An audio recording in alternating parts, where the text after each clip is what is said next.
Hey, look at that. It looks like that worked. Okay, so my name's David, and I run the forum program at the Museum of Science, and I'm going to administer this fun facilitator training. As I mentioned, it'll take about 30 minutes, and I'm just going to give a very small amount of context as to what we created this thing for. Tomorrow, Mahmoud will give a lot more context, so I'm not going to give very much of it right now. So let's see if I can make this advance. All right. Did you see the, oh no, I didn't share the screen yet. Sorry. Had it all worked out, and then we started introductions. Can you see the slides, Emily? Okay, great. So I'm going to provide just a little bit of context of what this was. NASA hired a group that we call Expert and Citizen Assessment of Science and Technology. It's led by Arizona State University and the Museum of Science with a number of other partners to provide sort of an alternative kind of public input into an initiative that they were working on back in 2014 called the Asteroid Initiative. And it did not replace traditional public input. I think I have some policy scholars here, so you probably all know that there are certain kinds of public input that are mandated by law. Either the kind of thing where people can write in on the internet or, on pieces of paper and send things to the government that are posted publicly, or public meetings that are mandated. This did not replace that. It was considered to be a pilot for a new kind of public input that could augment that kind of input. And I'm not going to spend much time today talking about what NASA was looking to get out of it. We'll talk about that a little bit tomorrow. But the one thing I did want to emphasize is that although you may have some real experts at your table, either on the policy side or like they know more about NASA than any of us ever will, that's not who this was done with and for. The idea was to get input on the kind of values and perspectives that people who are unengaged in these issues think about. And so the idea is that you may have people that, didn't even think of NASA in the last 3 or 4 years, and to bring them together and ask them, if we were making a decision, we asked you what you thought, what would your values be? And so we carefully created a bunch of background materials and deliberation materials.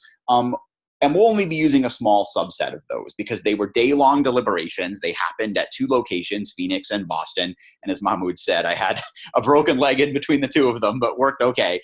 And each place had about 100 people that were selected, just sort of mirror everyday life. Like if you were to walk down the street, you might find 100 people that were kind of like this, mirroring the sort of demographic diversity of the location. And so the Arizona State folks are opening this building, and they have like a week-long festival of stuff that Arizona is doing, or Arizona State is doing. And so they thought this would be a fun way to highlight these activities that we work on together. I think that's probably enough context for this. It's to sort of celebrate that we did this and think about what else we might be able to do together and have NASA testify that it's an interesting and useful activity. Anything you want to add to that, Mahmoud? No. Okay. So what is your job? You are going to be doing the work that our trained facilitators did at both deliberations. And the facilitators were kind of an interesting mix of people. Some of them were, graduate students. I think we had a couple of people that were, studying dialogue and deliberation, other people that were policy scholars. We had some people that were professional facilitators. The training was fine for all of them. And as you'll see, there's a lot of detail in what we're going to create. Your primary job is to just basically make sure that we get through everything that we've written down in our facilitation guide. And we'll go through what's in the facilitation guide.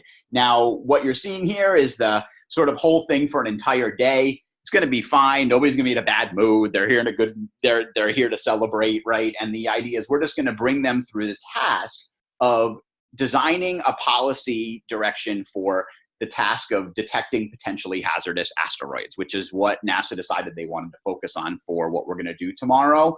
As I'll talk about, that's one of the 4 things that was designed. So we're going to basically work on making sure that the conversations are on topic so we can get through in 90 minutes or so the task that's in front of them and is detailed in the facilitation guide that I think I sent that out in email ahead of time, and that some of you have in front of you. We're going to slightly change that because Mahmoud needed me to shave like 6 minutes off of it. So we'll send you a revised version before tomorrow, but the slides that you're going to see reflect the right timing.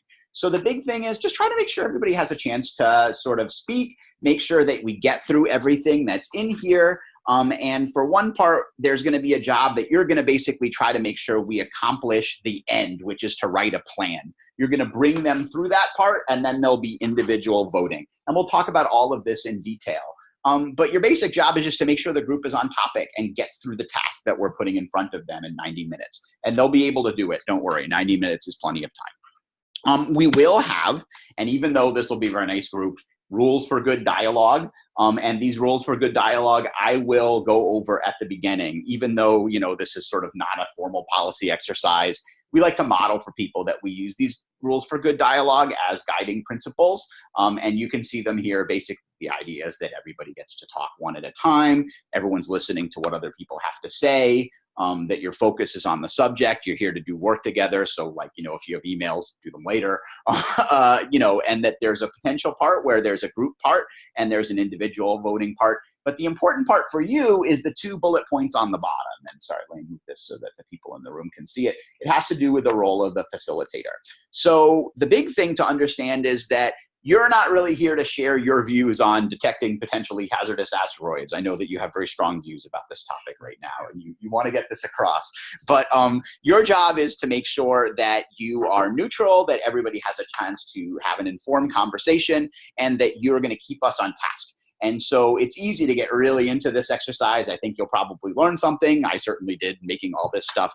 But that's your job, is to sort of moderate the conversation. And I'm sure you all knew that anyway, but we go over it, and we'll go over it with the participants. So here's some basic logistics for tomorrow. Mahmoud has asked that you arrive by 10:30 tomorrow morning. Business casual is fine. You don't like need to get dressed up for this. I'll probably wear a suit, no tie. And I think there's lunch. So I said notify us of dietary restrictions if there are any. I don't know if it's too late for that or not. If they already registered, yeah. they let. Okay, yay. And there are 2 things that you should know about. And this is something, Emily, that you don't have in front of you, but you'll have when you get there. There are sort of 2 different kinds of cards, and most of you have them in your folders. 1 or 2 you might not, but we'll make them. There's a red card that's a facilitator help card. It says facilitator help card on it. And all you have to do is hold that up, and either Mahmoud and I will sprint over and help you if you need it, if you get confused or need anything. That's sort of the, you know, phone a friend kind of thing. And also, we're going to have a system by which some of the experts from NASA in the room are able to answer questions from participants if they are sort of needed. However, we didn't want to have a question and answer so they stand up and stop the deliberation. That doesn't really work for this program. So we have sort of a GChat kind of a system where if they really want to ask a question, there's blue cards in most of the folders, and they say questions for NASA experts on one side. The other side is blank, and that's because they can write their question down. You can hold it up as the facilitator. Either Mahmoud and I will run over, we'll get it, and we'll bring it to type it in. And then if we get an answer, then we'll display it to the group. We might not get an answer depending on what happens. And we're only going to do this during the first 20 minutes of the session. This is because that way, basically, they understand, you know, there's a fact-finding area. And this should really be for questions that are not reflected in the background video that we're going to sort of share with you in a couple of minutes. Or are we going to print out the background packets and have them on the tables? Yeah. Okay, I'm also great. emailing it to them. Okay, great. So we have and the text of the background video that you're going to see is the exact same, I think, as the packet that will also be available to the participants on the tables. It's just if they want to go back and consult it, they can. And so this is just basically a way that if they have questions for experts, they can ask it. Your job is to make sure they're not showing off. Every so often, you might find somebody at the table that goes, well, you know, what if you were going to detect this kind of potentially hazardous asteroid? And they really don't want to ask a question. They want to tell everybody else at the table that they know to ask that question. Your job is to make sure that the questions are helpful in resolving this exercise. But I can also be the bad guy. You can hold up the question and it somehow will never get answered. Anyway, so there we have that basic logistics. Everything else beyond those logistics are really in the training I'm going to give you right now, but I just wanted to see if there's any generic questions about the event that Mahmoud or Kim and I can help to answer real quick. Okay, let's get to the fun stuff. So the first thing I want to show you is this picture. This is a sample of what will be on the screen during the deliberation. and it has two parts to it.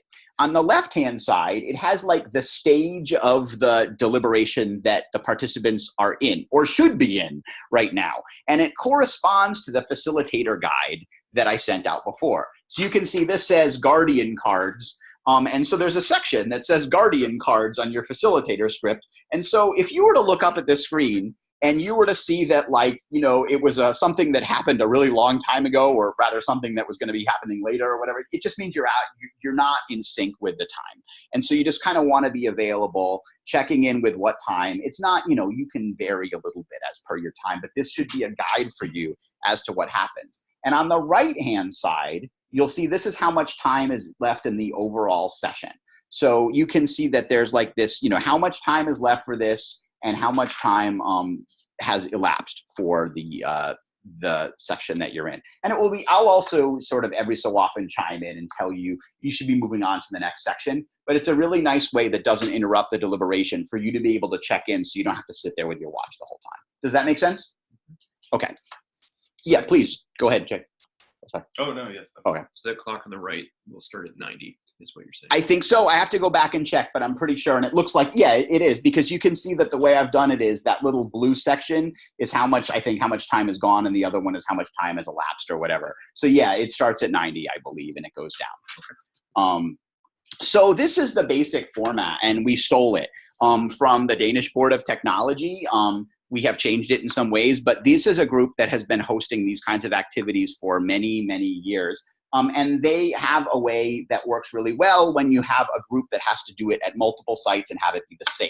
And in this case, that was true, right? We had one deliberation in Phoenix, another one in Boston. We didn't want anything changed in between them. So we didn't have speakers. We didn't have, like, you know, particular people that were wandering around. Everything came from the materials at the table and the videos that had been made in collaboration with NASA and others. And so there's this sort of step where everybody watches a video, they deliberate in groups, they produce something, in this case, which is a plan, and then they vote afterwards. And we will try to do something that's a sort of precept of theirs, which is that we try to make sure that you can see what happened before you go home. So Mahmoud and I and a couple other people are going to be involved in sort of, while other people are talking, we'll crunch the data and try to make sure that people have a chance to see what they produced that day, just as an idea.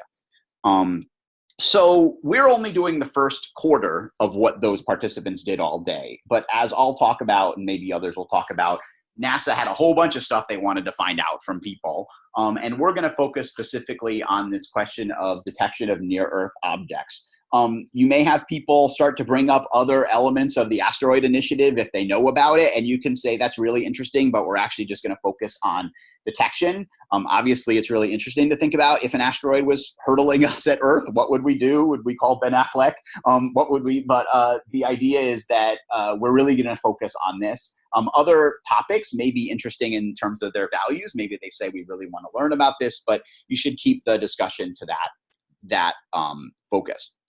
So as I mentioned, you have 90 minutes. And so this is broken out to correspond with sections of your facilitator guide. And as I mentioned, we made a small change, which is the making the plan section is 20 minutes rather than 25. And the individual voting is 2 minutes rather than 5, because Mahmoud wanted to create an opportunity to do something a little different for this, which is that the tables get to report out. So at the end, every table, and we'll change this in the facilitator guide that you get, every table will have a minute to report out either through you or through somebody at your table to basically read out the elements at the end. And I'll talk about that in just a second. And so you'll see that there are really 6 components to this, including the report out. The first one is what we call identifying the detection options. And that is laid out in a video that I'm going to show you in just a second. And Emily, I think you'll be able to see the video from your screen. If you can't, let me know. So they're going to learn about 3 options that we've created for the task of detecting potentially hazardous asteroids. And they correspond to 3 cards that you'll see in your folder in a couple of minutes. And then the second thing that they're going to do is what we call weighing the options. And then ranking the guardians. This is who might be charged with the task of detecting asteroids, and is it fair, and is it likely to be effective? We'll talk about this. They make a plan, and then they vote. And then, as I said, they'll report out. So what I want to do very quickly is try to show you the video that we will be showing the participants. It's about 6.5 minutes long, and hopefully everyone will be able to see and hear it. Can you see the video, Emily? Okay, let's see if I can make it full screen.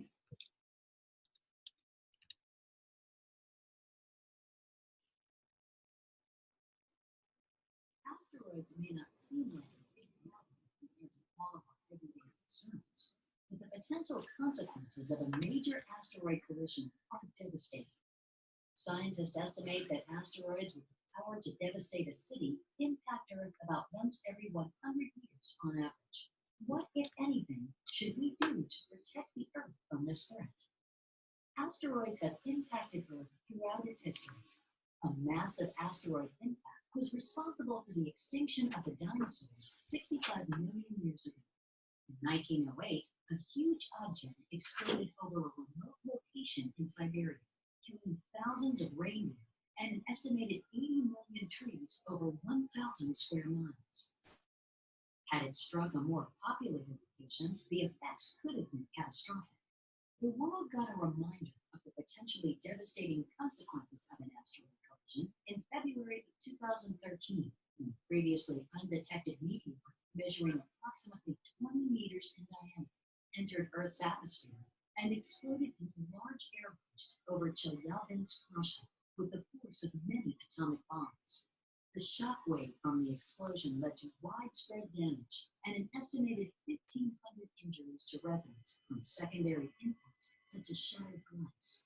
16 hours later, on the same day, an asteroid about twice the size of the one above Chelyabinsk, estimated diameter of 45 meters, that had been previously detected and tracked by astronomers, made the closest approach to Earth that had ever been observed for an asteroid of its size. Although the two events were completely unrelated, this coincidence raised awareness about the potential threat to Earth among the public. There is currently no planetary defense agency for the United States, but NASA funds a number of scientific research teams to track near-Earth objects and EOs, such as asteroids and comets. An observer network of asteroid hunting astronomers works loosely together to find asteroids from the ground and to share data with one another about the asteroids that they find. Much of the coordination among this group is overseen by the Minor Planet Center at the Smithsonian Center for Astrophysics, which is funded by NASA. NASA and the Minor Planet Center observe a 6x6 rule, in which if an object comes within 6 Earth radii, about 40,000 kilometers or 25,000 miles within the next 6 months, a protocol is activated to share the risk with stakeholders. Astronomers and governments in other countries have their own policies for sharing what they find. Scientists estimate that they have identified well over 95% of the largest planet-killer asteroids of over 1 kilometer in diameter, and none of these are likely to threaten Earth in the next few centuries. We know far less, though, about smaller asteroids that could cause destruction at regional or urban scales. Congress has charged NASA with the task of finding 90% of all asteroids that are 140 meters in diameter or larger by 2020. But this goal is unlikely to be achieved with current capabilities. Right now, we depend on ground-based systems from a global network of observers. But this system has several weaknesses. First, detection is only possible at night, and we don't have coverage in much of the Earth's southern hemisphere. Also, looking up at space through the Earth's atmosphere makes detection much more difficult than it is from outer space. Weather, moonlight, and distortion from the atmosphere all present challenges for improved detection. Finally, looking from Earth makes it very hard to find asteroids that are in orbits similar to our own. We could augment our existing capabilities from the ground by building new observatories that would increase our coverage area and allow for more standardized detection around the world. This policy might cost about $50 million each year for several decades and could lead to new breakthroughs in other areas of astronomical research. However, it would still suffer from some of the challenges that come from hunting while down on the ground. Many experts argue for a space-based detection system. NASA's Wide Field Infrared Survey System satellite, WISE, provides some data about asteroids satellites, but it wasn't really designed for the task. Many researchers use it for other purposes.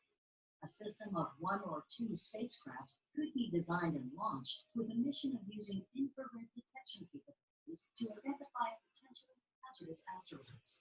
These space-based telescopes would provide coverage of the whole sky, and being above the Earth's atmosphere allows for more accurate detection.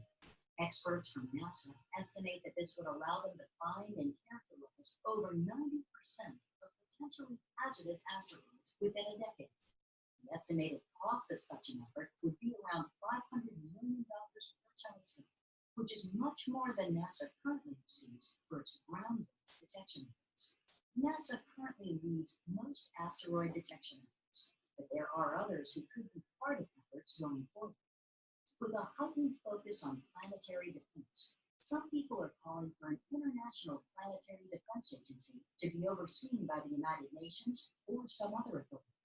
A non-governmental agency called the B612 Foundation, named after the asteroid in the story of the Prince, has proposed creating a second satellite within 5 years that would significantly enhance our detection capabilities. Other groups, such as the European Space Agency, are also working on ways to improve detection. Asteroids also present the potential for space research missions and commercial benefits, and some private industry groups are getting involved. During the forum, you and other participants will consider what the policies for asteroid detection should look like in the future. You will discuss and weigh the trade-offs, costs, and risks of several potential policy options and recommend what should be done to detect potentially hazardous asteroids. You'll also consider and share your opinion about what groups and institutions should be charged with the task of asteroid detection.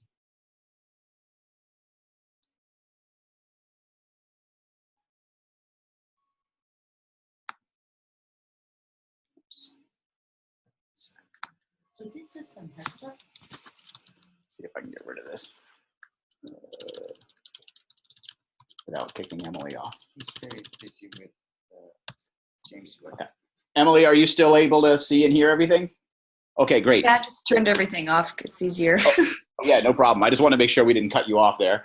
So the first thing you might wonder is, how are they supposed to remember all that? There was a lot in 6.5 minutes. So there's good news, which is that the most important things that they really need to remember are already in front of them and in front of you.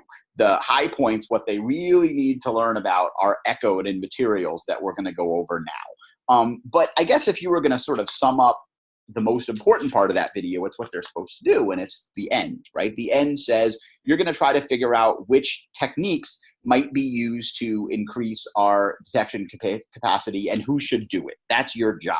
And we're going to go through that in a minute. Everything else, and really that too, is echoed in the materials that we're going to go over now. So Emily, I'm going to in a second share the screen again so you can see everything, but I just want you to see the setup of what's on the board, on the table here. You'll see there's like a little board on the table, and every table is going to have one of these boards.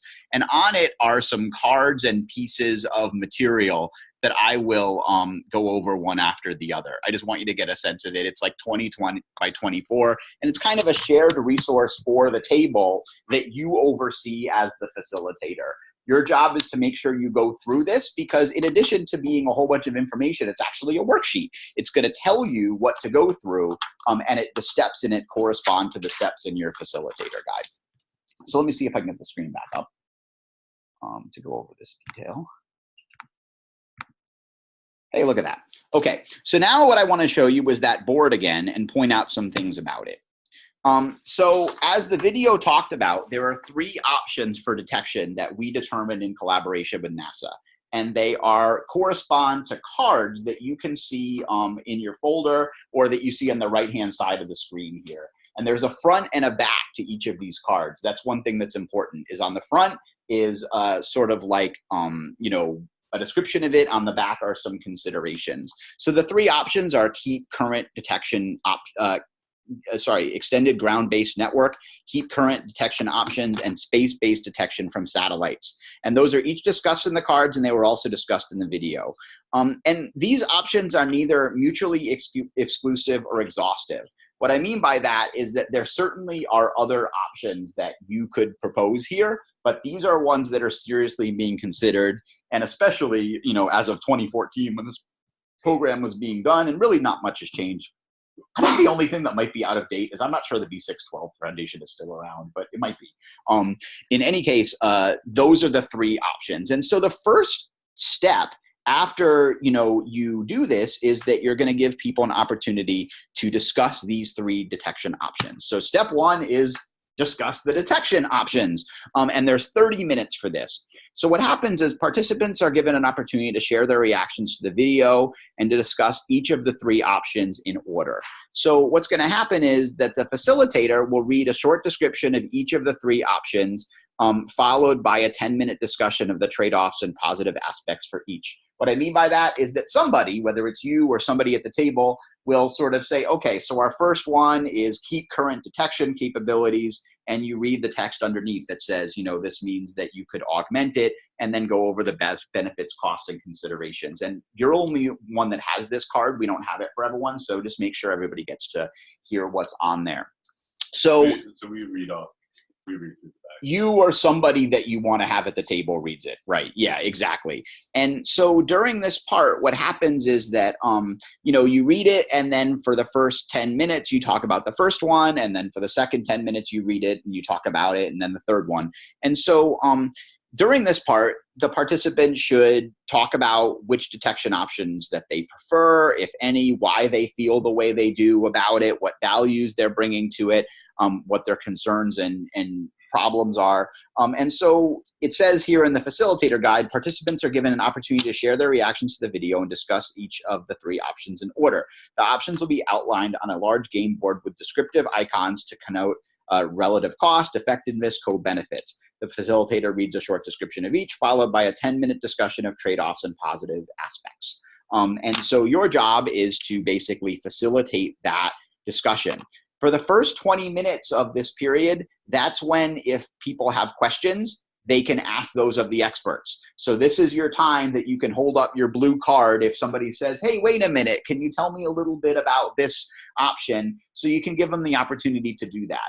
I prefer to have it be that you are the one that write down the question and pass it out, because I want to make sure that that's sort of, you could totally do this and not ask any questions. I don't want them to get hung up on that. But if there's something where the table is sort of needs more information or is confused about something, that's why we built it into the first 20 minutes, so they can do that. And depending on what the room's like, I'll either be a jerk and say no more questions, or, we'll see how it goes. We might not get any. It's very possible we won't get any. Do we read the back of it or just? The back too. So the idea is that lays out, that's a really good question. Thanks, Avi. The idea is that this lays out for the table a range of things that they might want to be thinking about. And so they're really just putting their ideas and values on the table here. They're not really arguing. They're just talking about how they feel about each of these and having a conversation that's about 10 minutes or so for each of the detection options. Does that make sense? Okay, so remember that the countdown clock will tell you how long you're into each part. I think it says 10 minutes left for this part, 5 minutes left, 5 minutes remaining, or whatever. You'll see it kind of tips you off to how much time is left. As I said, if you do want to ask the question of the table of experts, the important thing is we'll ask and respond to the question as soon as we can. Please do not have the participants wait for the answer. They probably won't get it for a little while. It takes a little while. So resume the conversation and do the best you can. So the second part is what we call identifying the guardians. And so in addition to the 3 cards about detection method, there are guardians, 6 of them, each describing one potential entity and some kind, and generally these are institutions, right? It's not like, Trump. It's like, an institution, an organization that could do it. And so they're sort of like, each one is one guardian. So each description provides strengths and challenges that the various entities bring to the task of asteroid detection. So the idea here is that the facilitator will read, or you can have people go around, is how I often did it, the first of these cards, and you sort of talk just for a minute about it, but you get sort of 1 minute per card. And so you'll see again on the front and the back, On the front is what it is. On the back is a little description of what each of these are. And actually, since Emily probably can't see it, I'll just show you. Here's the front. And then, so this is a new U.S. Office of Planetary Defense, and it says some stakeholders have recommended the creation of a new Office of Planetary Defense Coordination for the United States. One motivation for this idea is to allow NASA to focus on research and operations, and it talks about what it would cost and how you would do that and what it would mean for the institution. So you basically go through those one at a time, and so it takes about 5 minutes or so to get through the 6 cards. So then you've now identified 3 potential options for detection and 6 potential entities that might be charged with this task. Now comes the fun part. Your job is to help guide the participants through what we call a stakeholder value mapping exercise. Their job is going to be ranking these potential guardians along 3 criteria that are on the board. And Emily, I know you don't have it in front of you, but if you squint, you can kind of see these 3 criteria. I don't know if you can see my cursor or not. There are 3 criteria: the likelihood of success, trust, and fairness. And I believe that these are alluded to in the facilitator guide. They are. So the way this works is actually pretty fun. The participants will place small icons physically across the 3 matrices on the board to visually express their ideas and rankings. And so on the left-hand side is either the least likely to be effective, or they trust this actor the least, or what have you. And so on the right is most. And so the idea is the participants go through them one by one, and you probably would want to start, I think, with the criteria at the top, and then go through the 3 in a row, trying to rank these 6 actors in charge of, let's start with trust. Or whichever one, or least likely to be effective. We'll go through them and talk about it. Now, the important thing here is that this does not have to be definitive. They're not likely to totally agree on everything as a group of 7 or 8 people, which you might have at your table. That's totally okay. This ranking system is just an exercise for the participants to think about how they each feel about the potential guardians through the lenses of these 3 criteria, because their job is going to be to make a plan. And so they have to decide not only which detection option they like, but eventually they're going to decide, who would you charge with this task? Who should you put together as a team to do the job? And so we want them to have thought about these 3 criteria together. It's okay if they disagree, but the basic idea is that this whole exercise should take them about 15 minutes. It should take 5 minutes per criteria to map these out. So 5 minutes or so on efficacy, 5 minutes or so on is it fair, 5 minutes or so on trust. And if they're running behind on one, then it's okay to say, I think we've gotten about as far as we can get here. We're going to move on to the next one. Again, you'll see a countdown clock that'll sort of nudge you a little bit and say you might want to move on to the next one now. Does that make sense? I have a question. Yeah, please. So we are trying to get them as a group to rank the 6, correct? Correct? Yeah. Okay. And So I know you said there might be some disagreement, but I guess we'll just have to use our discernment. If they're disagreeing, we can say, well, we might rank these similarly or something. Yeah, we kind of made it that you can put one on top of the other, or you can kind of group. Oh, okay. So the middle, this is not like something where, this is data that's going to be mined for an exercise. We actually did that as part of this work, but we told them it's okay if they're similar, you don't have to have 1 through 6 as numeric order or anything like that. Okay, got it. The idea is there a group, for example, that this table really seems not to trust very much? Or is this a group where it's really not fair to say that they should detect all the asteroids for the Earth in their idea? Or is there one that they really don't think is likely to be effective at this? And the idea is that by doing that, maybe then you figure out what each entity might be good at and who you might put together as a team. Does that make sense? So do they do that? Yes. They do not do it individually first. That's a great question Avi just asked. So the basic idea is that it's a team exercise. You certainly can, if you want to, say, take a minute and see how you feel about this. Maybe I would do that each time rather than having them do it for all 3 at the beginning, if you want to. That's some facilitators like to do that. The whole idea is that you're kind of trying to build a little bit of teamwork here by having them go through this, because then they're really going to have to get together to make a plan. They are going to get an individual chance to respond to this as an individual voter at the end, because they might not agree with what gets made, and that's okay. If that happens, then you've got that in your pocket. actually, you're going to get a chance, if you really strongly disagree, Fred, that you can write down your own thoughts, and we're actually going to mine those data and look at them and show them to you later. It's a really good question. Because obviously you're doing this in 90 minutes and this could be 90 days, right? So it's a really good question you're asking. So after they go through this stakeholder value mapping exercise that's supposed to kind of get their values on the table and clarify a little bit how they feel about each of these institutions or guardians being assigned to the task of asteroid detection, then comes the part where they're actually going to make a plan as a group. And we've given them 20 minutes for this. You're basically going to use the box at the bottom of the board. So Emily, you can probably see there's a little box there that has line text as well as two other things, right? So now that you're looking at the board again, you can kind of see that this is a worksheet, right? This whole thing is bringing you through the process that we've said. You start by discussing the detection options at the top. Then you review the 6 guardians. Then you rank the guardians. And the next step is to formulate a plan. And the plan has 3 components to it. It's which options do you want to use? Who do you charge with that? And how does that look? And so basically what happens is you'll have a dry erase marker at your table. This one, Kim printed out, and it's beautiful. We think that this is probably not reusable if you use your dry erase marker. So we're trying to figure out if we'll use this or the one that's more plastic looking. Either way, we'll make it that, you don't ruin it forever. And the template really asks you to think about these things. Which of these 3 options, if any, would you enact? It's okay for the table to say, we don't want to do any of these things. If that's what they think, then fine. Which participants, what did you find most compelling for each of the options that you chose? So it talks about that in the text above the board. I know, Emily, you probably can't see that, but I think it's mentioned in your facilitator guide. And who should be responsible for maintaining and overseeing the detection? And you can move your little squares of people down to the area if you want.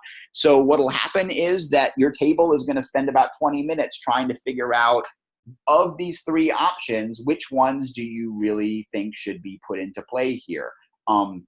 It's unlikely that anybody would ever pick number 1 and one of the other ones. Number 1 is kind of like leave it alone, right? But number 2 is an extended ground-based network, and number 3 is space-based observations from satellites. You could potentially combine those if you wanted to, but what we found in practice is that most of the participants just picked one and brought it down. They can combine elements of both, though, and they really could combine elements of all 3 in the narrative description that's below. And the other thing that you'll see is there's a little space not only to move the card or cards down, but there's a couple of spaces to move your selected guardians down. And there's only 2 spaces there. That's really because of how much room we had to work with graphically. They can decide who they want to have down there. And we didn't really put a limit on the number that you could have.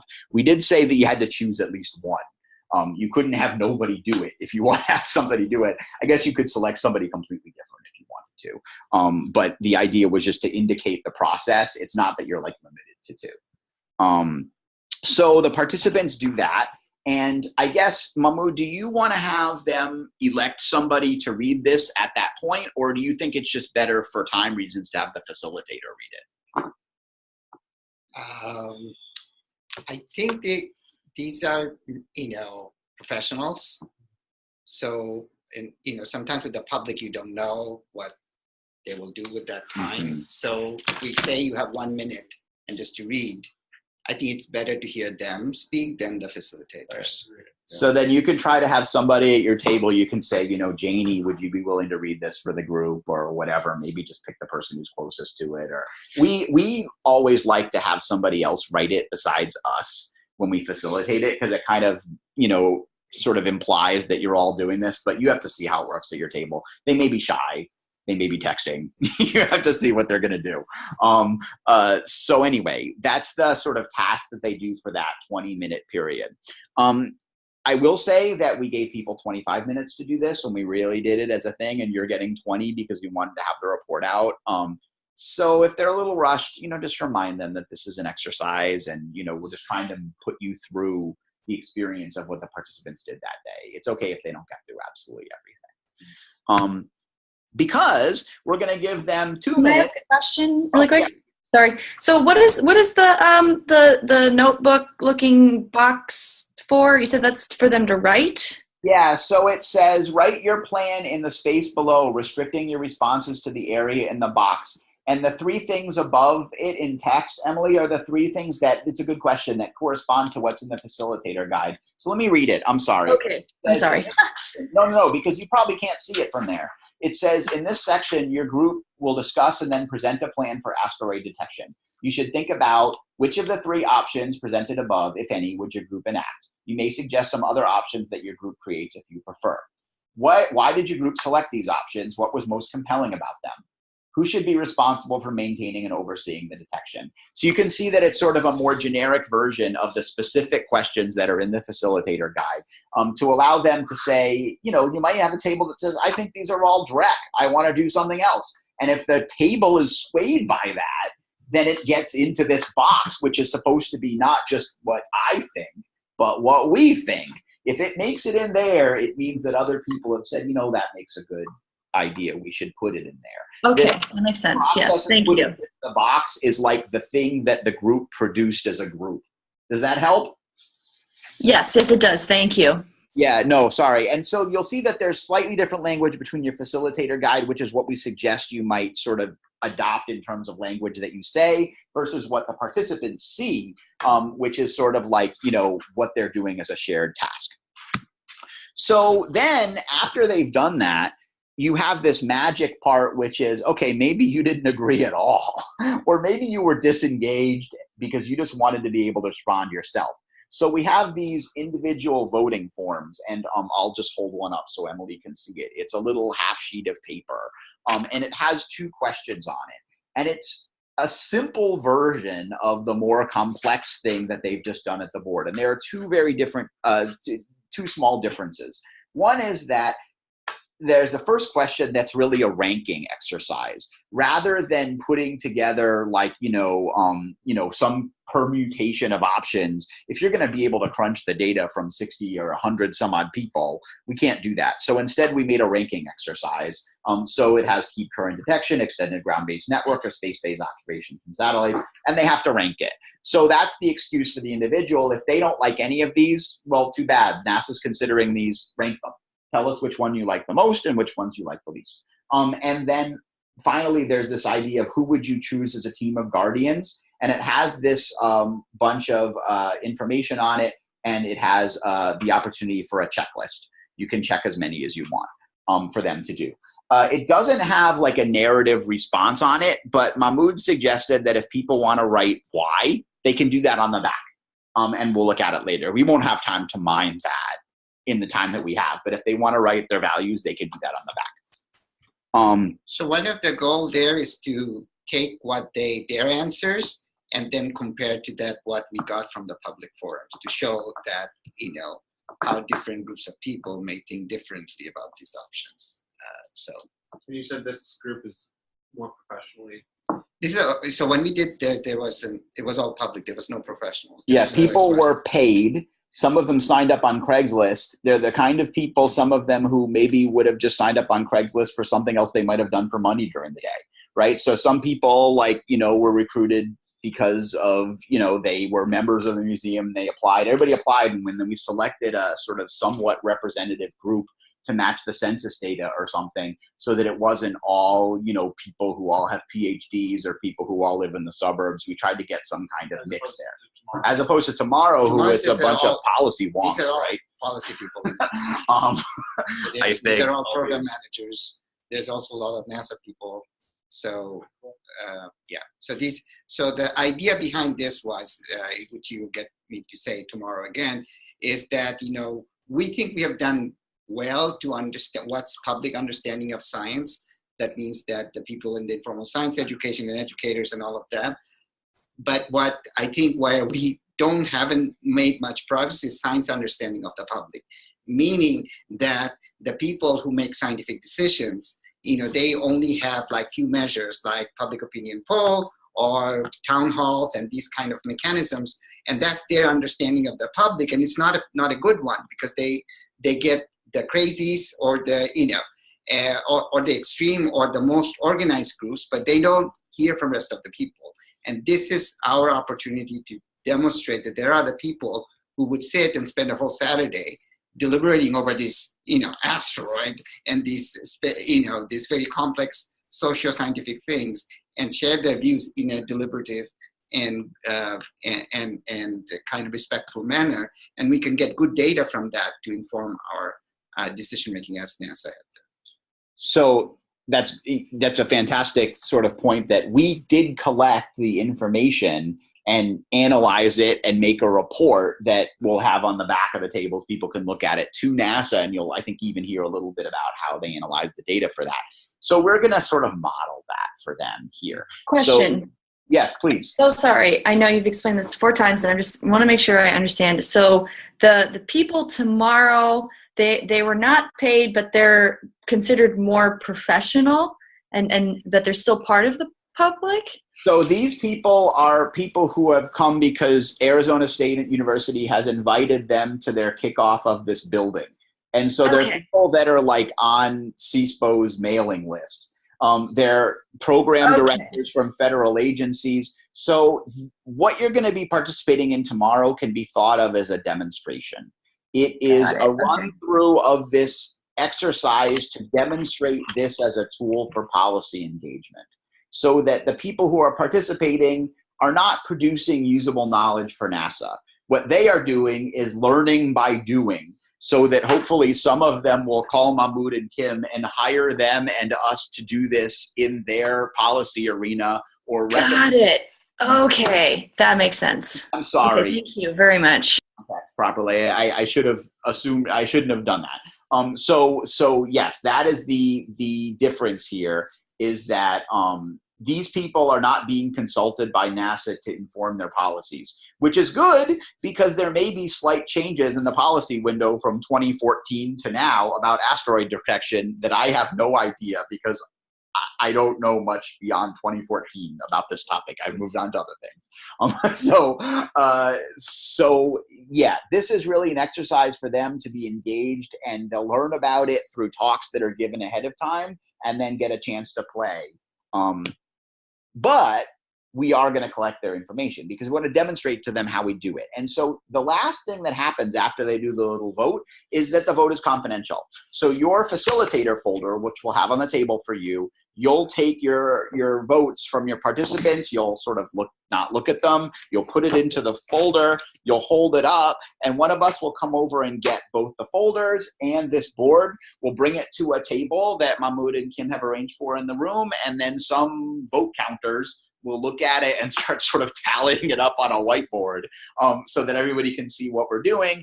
And then by the end of the day, we'll do something like saying, oh, this many percent of the people had this as their first choice. This many percent of the people had this as their second choice. That's probably as good as we're going to get for the amount of time that's there.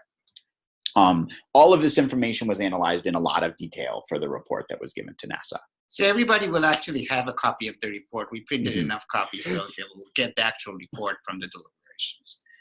The voting part actually comes from the Worldwide Views, which is the model for this. And when they do the exercise, it's actually because it's one day all over the world. So it starts from Fiji and then moves west. So every hour you have a new debate starting.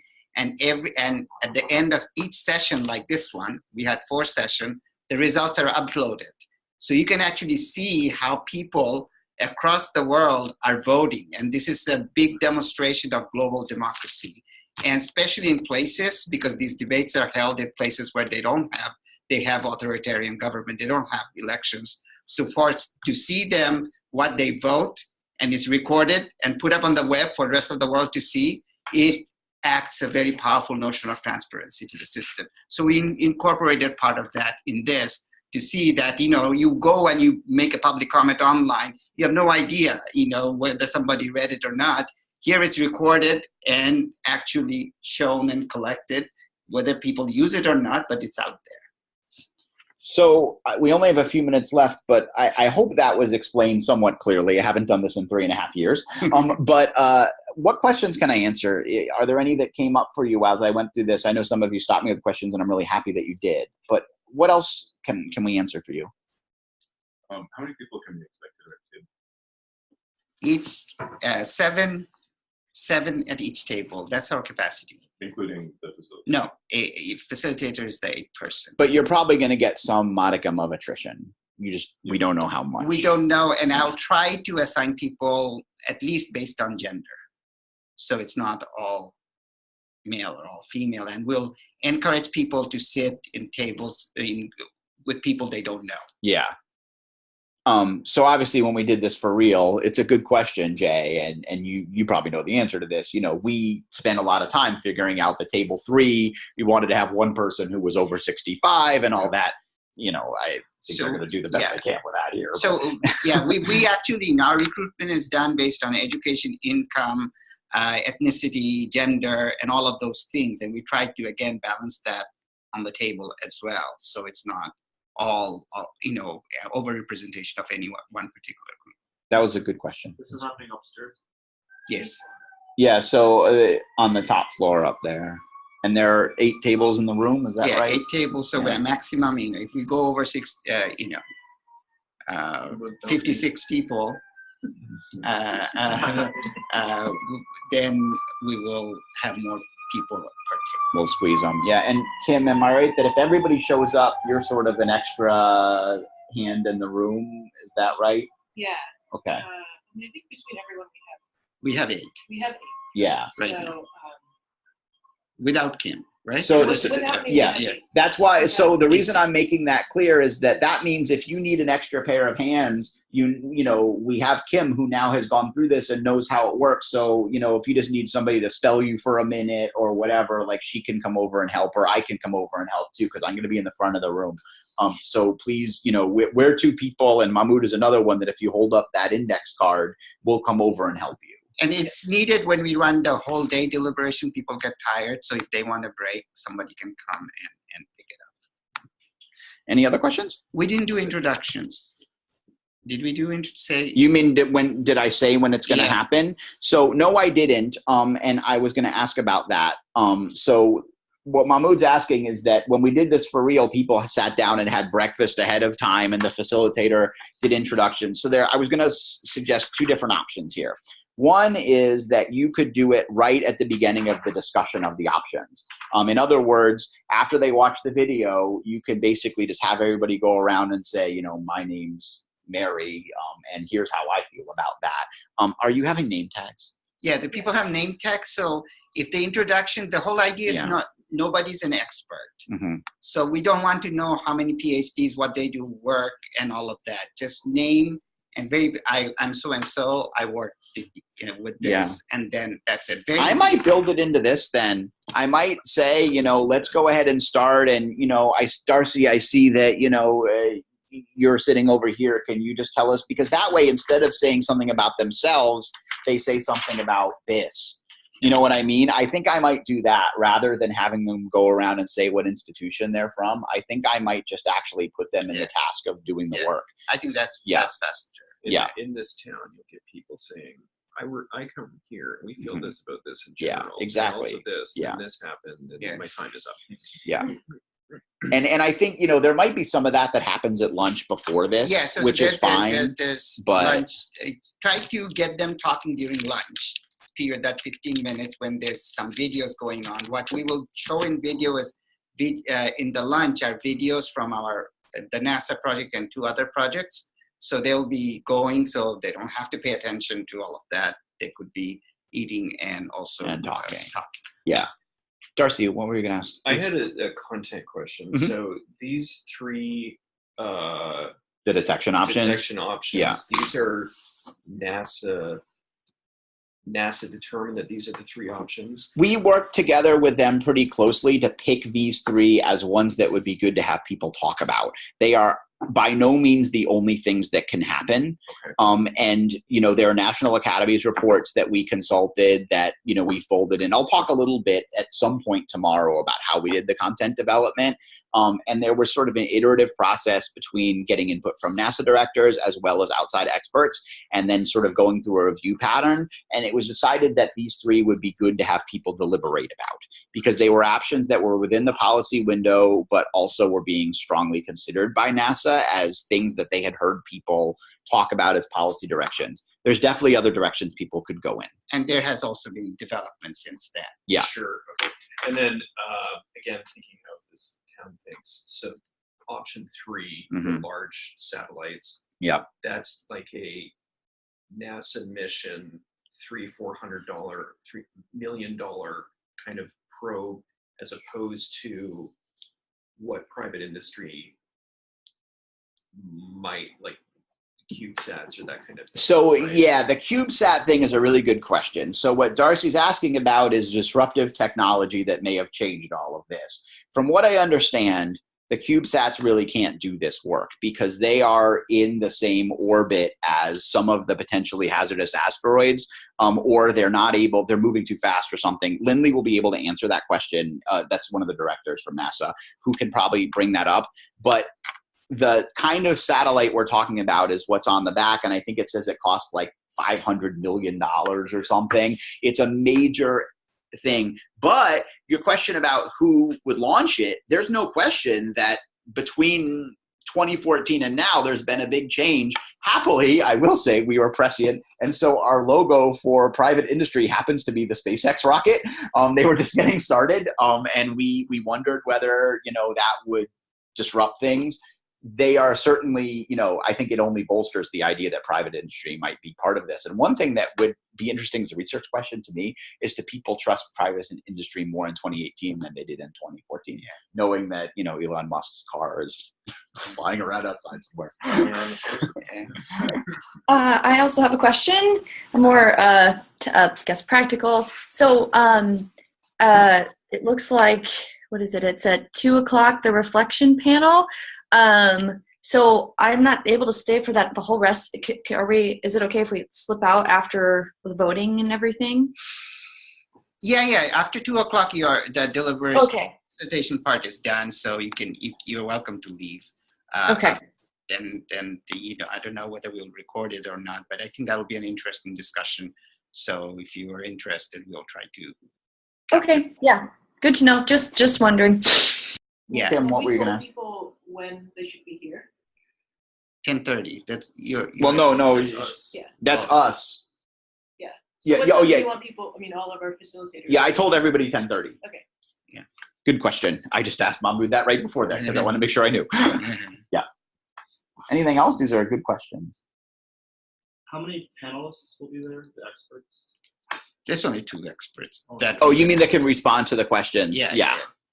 When we did this, we had a whole, we used an online chat process, so any NASA people from Goddard or who were present could chime in, and we actually have those answers. Oh, that's another thing that's also on the table. Will be the answers to the questions that came up during public deliberation. Yeah.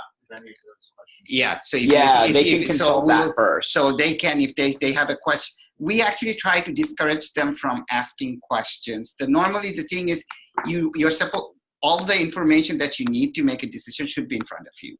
But if there's some clarifying thing, then you go, that's why we also take the question and try to, if these 2 people are asking the same question, we combine them and all of that. But there's also answers on the table, so let the group look over those first before they say, because chances are that question may have already come up. I'm just looking to see. Yeah, okay, so I found the original chat that we use. So it'll look, I'm sure many of you have used GChat before, and I'm guessing that Emily can't see it, but there'll be like, a little window that we'll have open in the corner like this, and it'll be in the lower right-hand corner. And if we get questions, then we'll go ahead and have them up so you can see like, does the boulder need to be large enough to land on? Ask one of the participants from one of the other sections, and so you can see this answer that we got back. Looks like Zach was named Zach there. Originally, he was named NASA.